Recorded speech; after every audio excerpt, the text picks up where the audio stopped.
बहीण योजनेच्या संदर्भातली ही बातमी आहे। सगळ्या लाडक्यांसाठी महत्त्वाची बातमी आहे, कारण लाडकीच्या नावानं बँक खाती तयार करून त्याचा सायबर गुन्ह्यांसाठी वापर करणाऱ्या एका टोळीचा मुंबई पोलिसांनी पर्दाफाश केलेला आहे। आपण पाहू शकतोय ही योजना सुरू केल्यानंतर अनेकांनी याचा गैरफायदा घेतला, अनेक सरकारचे पैसे लुबाडले। आता या प्रकरणामध्ये जुहू पोलिसांनी आतापर्यंत 4 जणांना अटक केली आहे। बँक खाती प्रकरणाचा मुख्य सूत्रधार अर्थात प्रतीक पटेल हा मूळचा गुजरातचा आहे आणि आता तो फरार आहे, तो सापडत नाहीये।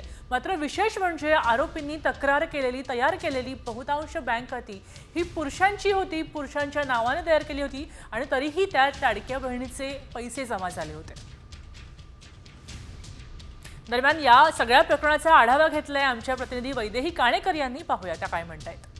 महिला सशक्तीकरण आणि सबलीकरणाच्या उद्देशाने राज्य सरकारने लाडकी बहीण योजना ही योजना राबवली। मात्र या योजनेला गालबोट लावण्याचा प्रकार सध्या समाजकंटकांकडून होताना बघायला मिळतोय।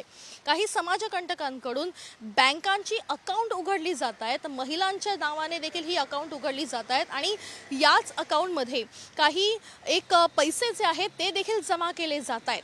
अनेक वेगवेगळ्या ठिकाणाहून हे पैसे जमा केले जात आहेत आणि हे अकाउंट जे आहेत ते विकले जात असल्याची धक्कादायक माहिती उघड झालेली आहे। पोलिसांनी 4 लोकांना अटक केलेली बघायला मिळत आहे। हे 4ही लोक मुंबईतील आहेत। फाल्गुनी जोशी, रितेश जोशी, श्रुती राऊत आणि अविनाश कांबळे, जो संपूर्ण लोकांना गाठून त्यांचे अकाउंट उघडायचा, त्यांचे डॉक्युमेंट गोळा करायचा आणि त्यांना अकाउंट उघडतानाच 1000 रुपये दिले जायचे आणि आणखीनही पैसे त्यांच्या अकाउंटमध्ये जमा होतील असं देखील सांगण्यात यायचं।